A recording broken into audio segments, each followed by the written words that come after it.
स्वामी समर्थ. नमस्कार मंडळी, स्वागत आहे तुमचं माझ्या यूट्यूब चॅनेलवरती. आजचा दिवस तुम्हाला सुखाचा आनंदाचा जावो हीच स्वामींच्या चरणी प्रार्थना. आजच्या व्हिडिओला सुरुवात करूया. येत्या 13 ऑगस्ट पासून सुरू झाला आहे श्रावण महिना. श्रावण महिना हा आपल्या हिंदू धर्मामध्ये अत्यंत पवित्र महिना मानला जातो. हा महिना भगवान शिवांना समर्पित आहे. या महिन्यामध्ये अनेक व्रतवैकल्य, उपास आणि धार्मिक विधी हे केले जातात. या महिन्यामध्ये प्रत्येक दिवसाला विशिष्ट असं महत्त्व आहे.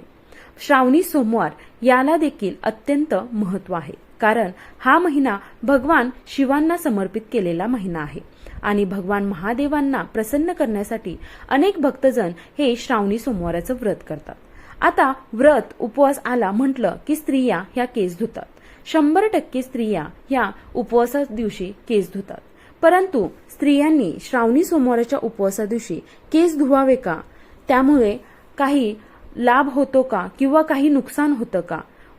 केस धुवावे की केस धुणं टाळावं हे या व्हिडिओमध्ये आपण पाहणार आहोत. त्यासाठी हा व्हिडिओ शेवटपर्यंत नक्की बघा. स्किप न करता हा व्हिडिओ तुम्ही बघा आणि चॅनेलवर नवीन असाल तर चॅनेलला सबस्क्राईब देखील नक्की करा.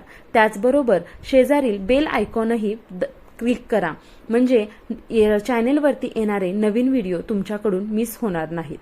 मित्रांनो, आता श्रावण सोमवार म्हटलं की महिला या उपवास करतात आणि उपवास आला म्हटलं की स्त्रिया या केस धुतात.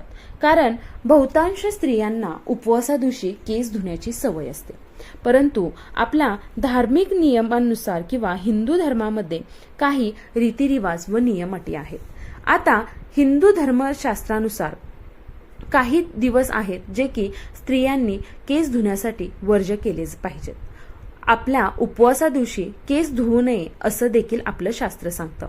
त्यामुळं आपल्या काही आर्थिक नुकसानांना सामोरं जावं लागतं. आपल्या कुंडलीतील काही ग्रह जे आहेत त्यामध्ये दोष निर्माण होतो. त्यामुळं स्त्रियांनी प्रत्येक उपवासाच्या दिवशीच केस धुवावे किंवा केस धुणं हे वर्ज्य करावं. आता श्रावणी सोमवारच्या दिवशी केस धुवावे का? तर श्रावणी सोमवारच्या दिवशी केस हे धुवू नये, म्हणजे उपवासाच्या दिवशी केस हे धुवू नये. तुम्हाला जर केस धुवायचेच असतील तर आदल्या दिवशी रविवारी तुम्ही केस धुवू शकता. परंतु श्रावणी सोमवारा दिवशी तुम्ही केस धुणं हे टाळायचं आहे. परंतु काही स्त्रियांना जर अडचण असेल किंवा मासिक पाळी असेल, तुमचा 5वा दिवस येत असेल तर तुम्हाला हे काही कारणास्तव केस धुतले तरी चालतील. परंतु जाणून बुजून तुम्ही या दिवशी केस धुवायचे नाहीयेत. जर तुम्हाला केस धुवायचेच असतील तर तुम्हाला त्या पाण्यामध्ये थोडंसं कच्चं दूध हे टाकायचं आहे आणि तुम्हाला केस धुवायचे आहेत. आता श्रावणी सोमवाराबरोबरच गुरुवार देखील असा वार आहे की ज्या दिवशी महिलांनी केस धुणं टाळावं. जर गुरुवारच्या दिवशी महिलांनी केस धुतले तर त्यांच्या कुटुंबामध्ये आर्थिक परिस्थितीला त्यांना बिघाडाला सामोरं जावं लागतं. आणि गुरुवारच्या दिवशी जर तुम्हाला काही कारणास्तव केस धुवायचे असतील तर तुम्हाला अंघोळीच्या पाण्यामध्ये चिमूटभर हळद टाकून नंतर तुम्हाला केस हे धुवायचे आहेत. त्याचबरोबर काही असेही दिवस, इतरही दिवस आहेत ज्या दिवशी तुम्ही केस धुणं हे टाळायचं आहे.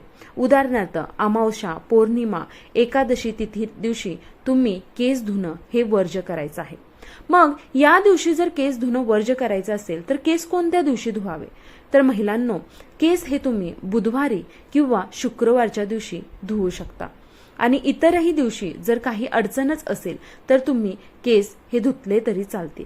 पण त्यासाठी काही नियमांचं देखील तुम्हाला पालन हे करावंच लागेल. तर हा व्हिडिओ तुम्हाला कसा वाटला हे कमेंटमध्ये नक्की लिहा आणि कमेंटमध्ये ओम नमः शिवाय लिहायला विसरू नका.